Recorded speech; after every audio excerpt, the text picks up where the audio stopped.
Hi hello friends, ಎಲ್ರಿಗೂ Sapna blogs and kitchen ಚಾನಲ್ಗೆ ಸ್ವಾಗತ. ಎಲ್ಲರೂ ಹೆಂಗಿದ್ದೀರಾ, ಚೆನ್ನಾಗಿದ್ದೀರಾ ಅಂತ ಅಂದ್ಕೊಂಡು ಇವತ್ತು ಒಂದು ರೆಸಿಪಿ ವಿಡಿಯೋ ಶೇರ್ ಮಾಡ್ಕೊಳ್ಳೋಣ ಅಂತ ಅಂದ್ಕೊಂಡಿದ್ದೀನಿ. ಏನು ರೆಸಿಪಿ ಅಂದರೆ ಲಿಂಬೆ ಹಣ್ಣಿಂದ ಸೂಪರ್ ಟೇಸ್ಟಿಯಾಗಿರೋ ಹೊಸ ರುಚಿಯಲ್ಲಿ ಉಪ್ಪಿನಕಾಯಿ ಮಾಡೋಣ ಅಂತ ಅಂದ್ಕೊಂಡಿದ್ದೀನಿ. ತುಂಬಾ ಚೆನ್ನಾಗಿರುತ್ತೆ. ಈ ರೀತಿ ಉಪ್ಪಿನಕಾಯಿನ ನೀವು ಒಮ್ಮೆ ಟ್ರೈ ಮಾಡಿದ್ರೆ ಪದೇ ಪದೇ ಮಾಡ್ಕೊತಿರ್ತೀರಾ, ಅಷ್ಟು ಚೆನ್ನಾಗಿರುತ್ತೆ. ಆ ಉಪ್ಪಿನಕಾಯಿನ ಹೇಗೆ ಮಾಡೋದು, ನಾನು ಹೇಗೆಲ್ಲ ಮಾಡ್ತೀನಿ ಅನ್ನೋದನ್ನ ನಿಮ್ಮ ಜೊತೆ ಕೂಡ ಶೇರ್ ಮಾಡ್ಕೊತೀನಿ. ಬನ್ನಿ ಇವತ್ತಿನ ವಿಡಿಯೋನ ಸ್ಟಾರ್ಟ್ ಮಾಡೋಣ. ನೋಡ್ಬೋದು ಫ್ರೆಂಡ್ಸ್, ಲಿಂಬೆಕಾಯಿ ಉಪ್ಪಿನಕಾಯಿ ಮಾಡ್ಕೊಳ್ಳೋದಕ್ಕೆ ಫಸ್ಟು ಒಂದು ಬೌಲಲ್ಲಿ ನೀರು ತೊಗೊಂಡಿದ್ದೀನಿ. ನೀರು ತೊಗೊಂಡು ಒಂದಿಷ್ಟು ಲಿಂಬೆಹಣ್ಣುಗಳನ್ನ ತೊಗೊಂಡಿದ್ದೀನಿ ನಾನು. ನೋಡಿ, ಈ ರೀತಿ ಲಿಂಬೆಹಣ್ಣುಗಳನ್ನ ತೊಗೊಂಡಿದ್ದೀನಿ. ಇವುಗಳನ್ನ ನೀರಲ್ಲಿ ಹಾಕಿ ಇಟ್ಬಿಡೋಣ ಒಂದು 2 ನಿಮಿಷ. ನೋಡ್ಬೋದು, ಈ ರೀತಿ ನೀರಲ್ಲಿ ಹಾಕಿ ಇಟ್ಬಿಟ್ರೆ ಮೇಲೆ ಏನೇ ಗಲೀಜಿದ್ರೂ ನೀರಿಂದ ಹೋಗಿಬಿಡುತ್ತೆ. ಒಂದು 2 ನಿಮಿಷ ನೀರಲ್ಲೇ ಇರಲಿ. ನಾವು ಅಷ್ಟೊತ್ತು ಉಪ್ಪಿನಕಾಯಿಗೆ ಮಸಾಲೆ ರೆಡಿ ಮಾಡ್ಕೊಳ್ಳೋಣ. ನೋಡ್ಬೋದು, ನಾವು ಉಪ್ಪಿನಕಾಯಿಗೆ ಹಾಕ್ಕೊಳ್ಳೋ ಅಂದರೆ ಡ್ರೈ ಮಸಾಲೆ ಏನಿರುತ್ತಲ್ವ ಅದನ್ನು ಫಸ್ಟು ರೋಸ್ಟ್ ಮಾಡ್ಕೋಬೇಕು. ಅದಕ್ಕೆ ಗ್ಯಾಸ್ ಮೇಲೆ ಒಂದು ಚಿಕ್ಕ ಪ್ಯಾನನ್ನು ಇಟ್ಕೊಂಡ್ಬಿಟ್ಟು 2 ಟೇಬಲ್ ಸ್ಪೂನ್ ಆಗುವಷ್ಟು ಕೊತ್ತಂಬರಿ ಬೀಜ, ಧನಿಯಾ ಕಾಳು ಅಂತ ಅಂತಾರಲ್ಲ, ಅದನ್ನು ಹಾಕ್ಕೊತೀನಿ. ಇದ್ರ ಜೊತೆಗೇ 1 ಟೀ ಸ್ಪೂನ್ ಆಗುವಷ್ಟು ಸೋಂಪು, ಅಂದರೆ ನಾವು ಹೋಟೆಲ್ಗಳಲ್ಲೆಲ್ಲ ಇಟ್ಟಿರ್ತಾರಲ್ಲ ಸೋಂಪು, ಒಬ್ಬಟ್ಟೆಲ್ಲ ಮಾಡಿದಾಗ ಹಾಕಿರ್ತೀವಿ, ಊಟ ಆದಮೇಲೆ ತಿಂತೀವಿ. ಸೋಂಪು ಕಾಳನ್ನ 1 ಟೀ ಸ್ಪೂನ್ ಆಗುವಷ್ಟು ಸಾಕಾಗತ್ತೆ. 1 ಟೀ ಸ್ಪೂನ್ ಆಗುವಷ್ಟು ಸೋಂಪು. ಇದಕ್ಕೇ 1 ಟೀ ಸ್ಪೂನ್ ಆಗುವಷ್ಟು ಜೀರಿಗೆನ ಹಾಕ್ಕೋಬೇಕು. ಜೀರಿಗೆ ಫ್ಲೇವರ್ ತುಂಬ ಚೆನ್ನಾಗಿರುತ್ತೆ ಉಪ್ಪಿನಕಾಯಿಗೆ. ನೋಡಿ, 1 ಟೀ ಸ್ಪೂನ್ ಆಗುವಷ್ಟು ಜೀರಿಗೆ. ಇದ್ರ ಜೊತೆಗೇ ಕಾಳುಮೆಣಸು ನೋಡ್ಕೊಂಡು ಹಾಕ್ಕೋಬೇಕು. ಕಾಳುಮೆಣಸು, ಯಾಕೆಂದರೆ ಕಾಳುಮೆಣಸು ಜಾಸ್ತಿ ಹಾಕ್ಕೊಂಡ್ಬಿಟ್ರೆ ಒಂಥರ ಖಾರ ಜಾಸ್ತಿ ಆಗಿಬಿಡುತ್ತೆ. ಮತ್ತು ಮಸಾಲೆ ಖಾರ ಕೂಡ ಹಾಕ್ಕೋಬೇಕು ನಾವು. 1 ಟೀ ಸ್ಪೂನ್ ಆಗುವಷ್ಟು ಕಾಳುಮೆಣಸನ್ನು ಹಾಕ್ಕೊತೀನಿ. ಇದೆಲ್ಲನೂ ಡ್ರೈ ರೋಸ್ಟೇ ಮಾಡ್ಕೋಬೇಕು. ಸ್ವಲ್ಪ ಕಲರ್ ಚೇಂಜ್ ಆಗಿ ಘಮ ಬರುತ್ತೆ, ರೋಸ್ಟ್ ಆಗಿರೋ ಘಮ ಬರುತ್ತೆ, ಅಲ್ಲಿವರೆಗೂ ಚೆನ್ನಾಗಿ ರೋಸ್ಟ್ ಮಾಡ್ಕೊಳ್ಳೋಣ. ಉಪ್ಪಿನಕಾಯಿಗೆ ಇದೇ ಮೇನ್ ಇಂಗ್ರೀಡಿಯೆಂಟ್ಸ್ ಅಂತ ಹೇಳ್ಬೋದು. ಈ ಮಸಾಲೆಯಿಂದನೇ ಉಪ್ಪಿನಕಾಯಿ ಟೇಸ್ಟ್ ಇನ್ಹ್ಯಾನ್ಸ್ ಆಗುತ್ತೆ. ನೋಡ್ಬೋದು, ಈ ರೀತಿ ಸ್ವಲ್ಪ ರೋಸ್ಟ್ ಆದಾಗ ಒಂಥರ ರೋಸ್ಟ್ ಆಗಿರೋ ಘಮ ಚೆನ್ನಾಗಿ ಬರುತ್ತೆ. ನೋಡಿ, ಕಲರ್ ಕೂಡ ಚೇಂಜ್ ಆಗಿದೆ. ಈ ಟೈಮಲ್ಲಿ ಗ್ಯಾಸ್ ಫ್ಲೇಮ್ನ ಆಫ್ ಮಾಡ್ಕೊಂಡ್ಬಿಟ್ಟು ಇದನ್ನು ತಣ್ಣಗೆ ಮಾಡ್ಕೋಬೇಕು. ನೋಡ್ಬೋದು, ಈ ರೀತಿ ಬೌಲಲ್ಲಿ ತೆಗೆದಿಟ್ಕೊಂಡಿದ್ದೀನಿ. ಇದು ಸ್ವಲ್ಪ ತಣ್ಣಗಾದಮೇಲೆ ಮಿಕ್ಸಿಲಿ ಹಾಕ್ಕೊಂಡು ಗ್ರೈಂಡ್ ಮಾಡಿ ಪೌಡರ್ ರೀತಿ, ಸ್ವಲ್ಪ ತರಿಯಾಗಿ ಪೌಡರ್ ರೀತಿ ಗ್ರೈಂಡ್ ಮಾಡ್ಕೊಂಡು ಬಿಡೋಣ. ನೋಡ್ಬೋದು, ನಾವು ಡ್ರೈ ರೋಸ್ಟ್ ಮಾಡ್ಕೊಂಡಿರೋ ಈ ಮಸಾಲೆ ಎಲ್ಲನೂ ತಣ್ಣಗಾದ್ಮೇಲೆ ಒಂದು ಮಿಕ್ಸಿ ಜಾರ್ನ ತೊಗೊಂಡು ಈ ಮಸಾಲೆ ಎಲ್ಲ ಅದಕ್ಕೆ ಹಾಕ್ಕೊಂಡು ಬಿಡೋಣ. ಸ್ವಲ್ಪ ತರಿಯಾಗಿ ಪೌಡರ್ ರೀತಿ ಗ್ರೈಂಡ್ ಮಾಡ್ಕೊಂಡು ಬಂದುಬಿಡೋಣ ಇದನ್ನು.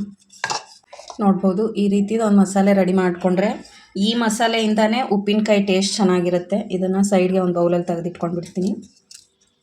ನೋಡ್ಬೋದು, ಇದನ್ನು ಗರಂ ಮಸಾಲ ಆಗಿ ಕೂಡ ಯೂಸ್ ಮಾಡ್ಬೋದು, ಸೂಪರ್ ಆಗಿರುತ್ತೆ ಟೇಸ್ಟು. ಇದನ್ನು ಇವಾಗ ಸೈಡ್ಗೆ ಎತ್ತಿಟ್ಕೊಂಡು ಬಿಡೋಣ. ನೋಡ್ಬೋದು, ಆಗಲೇ ಲಿಂಬೆಹಣ್ಣುಗಳನ್ನ ಬೌಲಲ್ಲಿ ಬೌಲಲ್ಲಿ ನೀರು ತೊಗೊಂಡು ನೀರಲ್ಲಿ ಹಾಕಿಟ್ಕೊಂಡಿದ್ವಿ. ಇವಾಗ ಈ ಲಿಂಬೆಹಣ್ಣುಗಳನ್ನ ನೀಟಾಗಿ ಕೈಯಿಂದ ಉಜ್ಜಿಬಿಟ್ಟು ತೊಳೆದ್ಬಿಟ್ಟು ಈ ರೀತಿ ಸೈಡ್ಗೆ ಒಂದು ಪ್ಲೇಟಲ್ಲಿ ತೆಗೆದಿಟ್ಕೊಂಡು ಬಿಡೋಣ. ಅಂದರೆ ಸಿಪ್ಪೆ ಕೂಡ ಹಾಕ್ಕೋತೀವಿ ನಾವು ಉಪ್ಪಿನಕಾಯಿಗೆ, ಅದಕ್ಕೆ ನೀಟಾಗಿ ವಾಶ್ ಮಾಡ್ಕೋಬೇಕು. ಲಿಂಬೆಹಣ್ಣುಗಳನ್ನ ಈ ರೀತಿ ನೀಟಾಗಿ ನೀರಲ್ಲಿ ಹಾಕ್ಕೊಂಡು ವಾಶ್ ಮಾಡಿಕೊಂಡ್ರೆ ಕ್ಲೀನ್ ಆಗಿಬಿಡುತ್ತೆ. ನೋಡ್ಬೋದು, ಎಲ್ಲ ಲಿಂಬೆಹಣ್ಣುಗಳನ್ನ ಈ ರೀತಿ ತಗೊಂಡಿದ್ದೀವಲ್ವ, ಇವುಗಳನ್ನ ಇವಾಗ ನೋಡಿ, 1 ಲಿಂಬೆಹಣ್ಣು ತಗೊಂಡು ಇದರಲ್ಲಿ 4 ಪೀಸ್ ರೀತಿ ಕಟ್ ಮಾಡ್ಕೊಂಡು ಬಿಡೋಣ. ಹೆಂಗಿದ್ರೂ ಮಿಕ್ಸಿಲಿ ಗ್ರೈಂಡ್ ಮಾಡ್ಕೊಳ್ಳೋದ್ರಿಂದ ದಪ್ಪ ಸೈಜಲ್ಲೇ ಕಟ್ ಮಾಡ್ಕೊತೀನಿ. ನೋಡಿ, ಈ ರೀತಿ ಕಟ್ ಮಾಡಿಕೊಂಡು ಇದೇ ಪ್ಲೇಟಲ್ಲಿ ಸೈಡ್ಗೆ ಇಟ್ಕೊತೀನಿ. ಎಲ್ಲ ಲಿಂಬೆಹಣ್ಣುಗಳನ್ನೂ ಇದೇ ರೀತಿ ಕಟ್ ಮಾಡ್ಕೊಂಡು ಬಿಡಬೇಕು.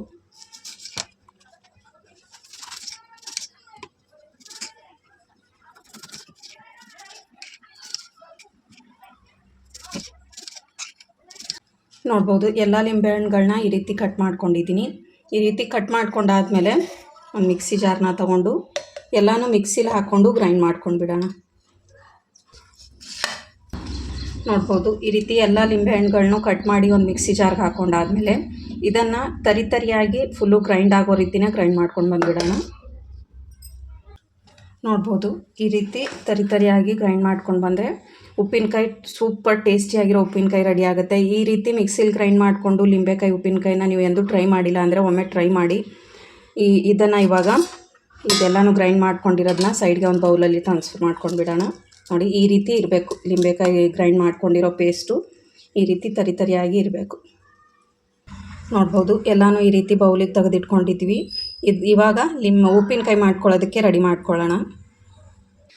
ನೋಡ್ಬೋದು ಉಪ್ಪಿನಕಾಯಿ ಮಾಡ್ಕೊಳ್ಳೋದಕ್ಕೆ ಫಸ್ಟು ಗ್ಯಾಸ್ ಮೇಲೆ ಒಂದು ಪ್ಯಾನನ್ನು ಇಟ್ಕೊಂಡ್ಬಿಟ್ಟು ಆ ಪ್ಯಾನ್ ಸ್ವಲ್ಪ ಬಿಸಿ ಆದಮೇಲೆ ನಾವು ಮಿಕ್ಸಿಲಿ ಗ್ರೈಂಡ್ ಮಾಡ್ಕೊಂಡಿರೋ ಲಿಂಬೆಹಣ್ಣು ಪೇಸ್ಟ್ನ ಇದಕ್ಕೆ ಹಾಕ್ಕೊಂಡ್ಬಿಡೋಣ.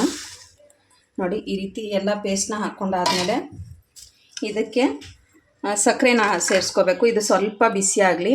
ಇದಕ್ಕೆ ಒಂದು 2 ಟೇಬಲ್ ಸ್ಪೂನ್ ಆಗುವಷ್ಟು ಎಣ್ಣೆನ ಹಾಕ್ಕೊಳ್ಳೋಣ. ಫಸ್ಟು ನೋಡಿ ಈ ರೀತಿ ಸ್ವಲ್ಪ ಎಣ್ಣೆನ ಹಾಕ್ಕೊಂಡು ನೋಡ್ಬೋದು ಈ ಪೇಸ್ಟ್ ಎಷ್ಟು ನಾವು ಲಿಂಬೆಹಣ್ಣನ್ನ ಗ್ರೈಂಡ್ ಮಾಡಿದಾದಮೇಲೆ ಎಷ್ಟು ಬೌಲ್ ಪೇಸ್ಟ್ ರೆಡಿ ಆಗುತ್ತಲ್ವ ಅದಕ್ಕೆ ಒಂದು ಅರ್ಧ ಭಾಗ ಜಾಸ್ತಿ ಆಗುವಷ್ಟು ಸಕ್ಕರೆನ ಹಾಕ್ಕೊಳ್ಳೋಣ. ಈ ಬೌಲಿಂದ ಒಂದು 2.5 ಬೌಲ್ ಆಗುವಷ್ಟು ಸಕ್ಕರೆನ ಹಾಕ್ಕೊತೀನಿ ನಾನು.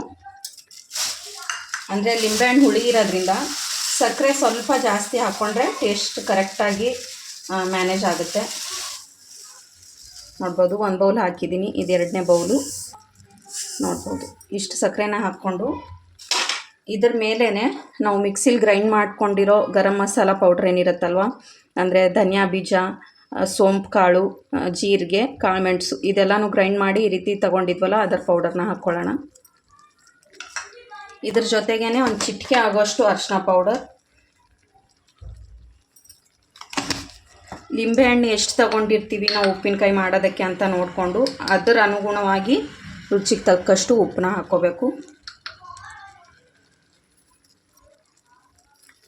ನೋಡಿ ಈ ರೀತಿ ಉಪ್ಪು ಹಾಕ್ಕೊಂಡಾದ್ಮೇಲೆ ಆಲ್ರೆಡಿ ಪೆಪ್ಪರ್ನ ಪೌಡ್ರ್ ಮಾಡಿರ್ತೀವಿ ನಾವು.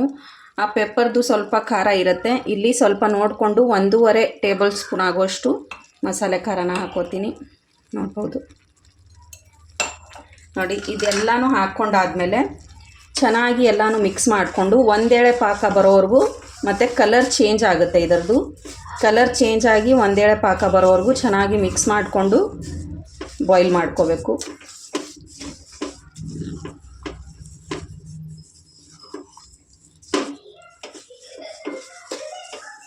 ಅಂದರೆ ಕೈಯಿಂದ ಮುಟ್ಟು ನೋಡಿದ್ರೆ ಗೊತ್ತಾಗುತ್ತೆ ಪಾಕ ಬಂದಿದೆಯಾ ಇಲ್ವಾ ಅಂತ. ಅಲ್ಲಿವರೆಗೂ ಚೆನ್ನಾಗಿ ಬಾಯ್ಲ್ ಮಾಡ್ಕೊಳ್ಳೋಣ. ಈ ರೀತಿ ಉಪ್ಪಿನಕಾಯಿಗಳನ್ನ ಅಂಗಡಿಗಳಿಂದ ತಂದು ತಿಂತಿರ್ತೀವಿ ನಾವು. ಅದಕ್ಕಿಂತಲೂ ಮನೇಲಿ ಮಾಡಿರೋ ಉಪ್ಪಿನಕಾಯಿ ಟೇಸ್ಟ್ ಚೆನ್ನಾಗಿರುತ್ತೆ ಅಂತಲೇ ಹೇಳ್ಬೋದು. ಒಮ್ಮೆ ಮನೇಲಿ ಟ್ರೈ ಮಾಡಿ ಈ ರೀತಿ ಉಪ್ಪಿನಕಾಯಿನ. ಅಂಗಡಿಯಿಂದ ತರೋದನ್ನೇ ಮರೆತುಬಿಡ್ತೀವಿ, ಅಷ್ಟು ರುಚಿಯಾಗಿ ಬರುತ್ತೆ. ನೋಡ್ಬೋದು ಎಲ್ಲನೂ ಈ ರೀತಿ ಮಿಕ್ಸ್ ಮಾಡ್ಕೊಂಡಾದ್ಮೇಲೆ ಇದನ್ನು ಚೆನ್ನಾಗಿ ಬಾಯ್ಲ್ ಮಾಡ್ಕೋಬೇಕು. ನೋಡಿ ಇವಾಗಲೇ ಕಲರ್ ಎಷ್ಟು ಚೆನ್ನಾಗಿ ಕಾಣಿಸ್ತಿದೆ ಅಂತ. ಸ್ವಲ್ಪ ಥಿಕ್ಕಾಗುತ್ತೆ ಮತ್ತು ಸಕ್ಕರೆ ಕರಗಿದಾದ್ಮೇಲೆ ಪಾಕ ಬಂದುಬಿಡುತ್ತೆ ಬೇಗನೆ. ನೋಡಿ ಇವಾಗ ಚೆನ್ನಾಗಿ ಬಾಯ್ಲ್ ಆಗಲಿ. ನೋಡ್ಬೋದು ಮೀಡಿಯಮ್ ಫ್ಲೇಮ್ ಇಟ್ಕೊಂಡ್ಬಿಟ್ಟೆ ಈ ರೀತಿ ಚೆನ್ನಾಗಿ ಬಾಯ್ಲ್ ಮಾಡಿಕೊಂಡ್ರೆ ಸಕ್ಕರೆ ಕರಗಿಬಿಟ್ಟು ಒಂದೇಳೆ ಪಾಕ ಬಂದುಬಿಡುತ್ತೆ. ಆ ಒಂದೇಳೆ ಪಾಕ ಬಂದಿದ್ದ ತಕ್ಷಣ ಗ್ಯಾಸ್ ಫ್ಲೇಮ್ನ ಆಫ್ ಮಾಡಿಬಿಡಬೇಕು. ಅದು ತಣ್ಣಗಾದ್ಮೇಲೆ ಇನ್ನೂ ಚೂರು ಥಿಕ್ಕಾಗೆ ಬರುತ್ತೆ. ನೋಡಿ ಬಿಸಿ ಇದ್ದಾಗ ಸ್ವಲ್ಪ ಲಿಕ್ವಿಡ್ ಕನ್ಸಿಸ್ಟೆನ್ಸಿ ಎಲ್ಲ ಇರುತ್ತೆ, ತಣ್ಣಗಾದ್ಮೇಲೆ ಸ್ವಲ್ಪ ಥಿಕ್ಕಾಗುತ್ತೆ. ಇವಾಗ ಬಾಯ್ಲ್ ಆಗಲಿ. ಮೀಡಿಯಮ್ ಫ್ಲೇಮ್ ಇಟ್ಕೊಂಡ್ಬಿಟ್ಟೆ ಬಾಯ್ಲ್ ಮಾಡ್ಕೋಬೇಕು. ನೋಡ್ಬೋದು ಈ ರೀತಿ ಬಾಯ್ಲ್ ಆಗ್ತಾ ಬಂದಂಗೆ ಕಲರ್ ಚೇಂಜ್ ಆಗ್ತಾ ಬರುತ್ತೆ. ನೋಡಿ ಆಗಲೇ ಇರೋ ಕಲರ್ಗೂ ಇವಾಗಿರೋ ಕಲರ್ಗೂ ಎಷ್ಟು ಡಿಫ್ರೆನ್ಸ್ ಅಂತ ಅನಿಸುತ್ತೆ ಅಂತ.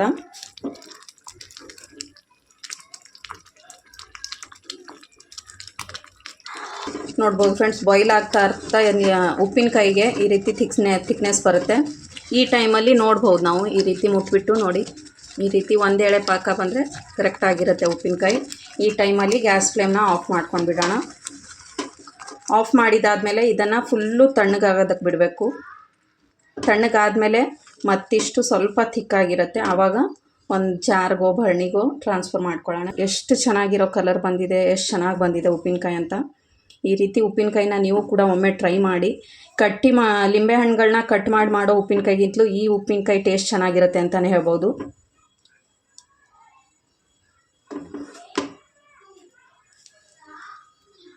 ಇದು ಫುಲ್ಲು ತಣ್ಣಗಾಗಲಿ. ಇವಾಗ ನೋಡ್ಬೋದು ಫ್ರೆಂಡ್ಸ್ ಉಪ್ಪಿನಕಾಯಿ ರೆಡಿಯಾಗಿದೆ. ತಣ್ಣಗಾದ್ಮೇಲೆ ಇನ್ನೊಂದು ಸ್ವಲ್ಪ ಥಿಕ್ಕಾಗುತ್ತೆ ಅಂತ ಹೇಳಿದೆ ನಾನು. ನೋಡಿ ಇಷ್ಟು ಥಿಕ್ಕಾಗಿ ಕರೆಕ್ಟಾಗಿರೋ ಕನ್ಸಿಸ್ಟೆನ್ಸಿಯಲ್ಲಿ ಬಂದಿದೆ ಉಪ್ಪಿನಕಾಯಿ. ಇದೇ ರೀತಿ ಇದ್ದರೆ ಟೇಸ್ಟ್ ಚೆನ್ನಾಗಿರುತ್ತೆ ಉಪ್ಪಿನಕಾಯಿದು. ಇದನ್ನು ಇವಾಗ ಒಂದು ಜಾರಲ್ಲಿ ತೆಗೆದಿಟ್ಕೊಂಡು ಬಿಡೋಣ.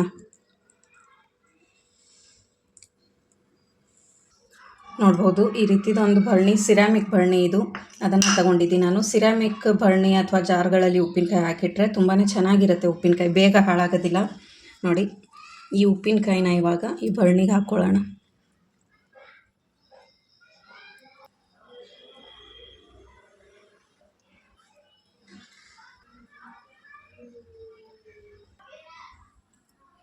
ನೋಡ್ಬೋದು ಎಷ್ಟು ಚೆನ್ನಾಗಿ ಕಾಣಿಸ್ತಿದೆ ಅಂತ. ಈ ರೀತಿ ಒಂದು ಬರ್ಣಿಗೆ ಹಾಕ್ಕೊಂಡು ಇಟ್ಕೊಂಡ್ಬಿಟ್ರೆ ಊಟ ಮಾಡುವಾಗಲೆಲ್ಲ ಉಪ್ಪಿನಕಾಯಿನ ಹಾಕ್ಕೊಂಡು ತಿನ್ಬೋದು, ಅಷ್ಟು ರುಚಿಯಾಗಿರುತ್ತೆ ಈ ಉಪ್ಪಿನಕಾಯಿ. ಈ ರೀತಿ ಉಪ್ಪಿನಕಾಯಿನ ನಿಮ್ಮನೇಲೂ ಕೂಡ ಒಮ್ಮೆ ಟ್ರೈ ಮಾಡಿ, ತುಂಬಾ ಟೇಸ್ಟ್ ಚೆನ್ನಾಗಿರುತ್ತೆ. ನಾರ್ಮಲಿ ಲಿಂಬೆಹಣ್ಣುಗಳನ್ನ ಕಟ್ ಮಾಡಿ ಅವುಗಳನ್ನ ಬಾಯ್ಲ್ ಮಾಡ್ಕೊಂಡ್ಬಿಟ್ಟು ಮಾಡ್ಕೊಳ್ಳೋ ಉಪ್ಪಿನಕಾಯಿಗಿಂತಲೂ ಈ ರೀತಿ ಮಿಕ್ಸಿಲಿ ಗ್ರೈಂಡ್ ಮಾಡ್ಕೊಳ್ಳೋ ಉಪ್ಪಿನಕಾಯಿ ತುಂಬಾ ಟೇಸ್ಟಿಯಾಗಿರುತ್ತೆ ಅಂತಲೇ ಹೇಳ್ಬೋದು. ಈ ರೀತಿ ಹೊಸ ರುಚಿ ಉಪ್ಪಿನಕಾಯಿನ ನೀವು ಕೂಡ ಒಮ್ಮೆ ಟ್ರೈ ಮಾಡಿ. ಅಂಗಡಿಗಳಲ್ಲಿಂದ ತರದನೇ ಬಿಟ್ಬಿಡ್ತೀವಿ ನಾವು, ಅಷ್ಟು ಟೇಸ್ಟ್ ಚೆನ್ನಾಗಿರುತ್ತೆ.